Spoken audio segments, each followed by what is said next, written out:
Bung Toel tuduh Nova Arianto berbohong soal masalah komunikasi satu arah Sinteyong di timnas Indonesia. Pengamat sepak bola Tommy Welly alias Bung Toel menuduh asisten pelatih timnas Indonesia Nova Arianto berbohong terkait masalah komunikasi ketika Sinteyong melatih timnas Indonesia. Bung Toel merujuk terhadap pengakuan Mark Locke yang dalam wawancaranya di berbagai media mengklaim Sinteyong susah diajak diskusi dengan pemain timnas Indonesia. Hari-hari terakhir ini menunjukkan pola komunikasi satu arah. Jadi dia tipikal pelatih yang kurang bisa menerima masukan, ujar Bung Toel dalam merilis hasil survei Football Institute dan diskusi publik di Jakarta Selatan pada Jumat 10 Januari 2025.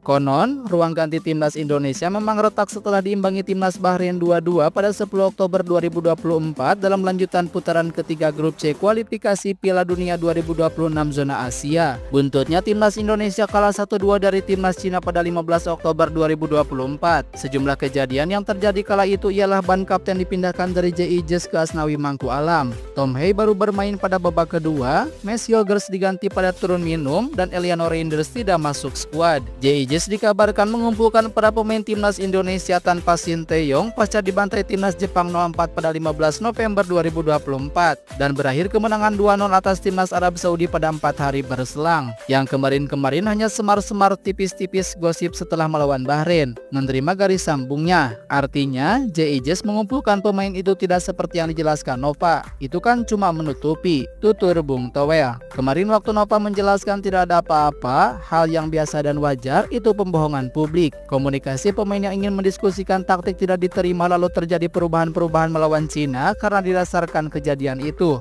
ucap Bung Toel. Beberapa pemain tidak bermain, ban kapten dipindahkan dan sebagainya. Kalau teman-teman perhatikan benang merahnya setelah timnas Indonesia melawan Jepang, Ketua PSSI membahas proyek menurunkan ego. Itu sebenarnya kalau kita bisa menangkap cukup kuat, ada isyarat apa-apa, jelas Bung Toel. Hari ini Mark Locke ngomong begitu, berarti benang merahnya begitu. Hari ini Locke berani, jangan-jangan besok lusa saya bilang jangan-jangan. Sadil Ramdhani juga akan bilang karena tidak tahu Sadil terlempar dari timnas Indonesia karena apa. Apa yang menjadi hipotesis saya, Sinteyong prepare ke pemain muda bukan berarti yang digembor-gemborkan buzzer, influencer hingga framing opini publik sebagai potong generasi. Dia tidak terlalu nyaman melatih senior-senior yang kemungkinannya mempunyai keberanian ruang diskusi. Tapi kalau anak-anak muda dia pilih Hoki Caraka, dipanggil terus masuk ke DSP meski tidak bermain. Ini satu di antara contoh, bukan saya mempunyai statement terhadap tertentu, tapi dia kecenderungan lebih suka pemain muda karena faktor itu. Kalau kita mau runut dan analisis terkait isu awalnya komunikasi, ungkap Bung Toel.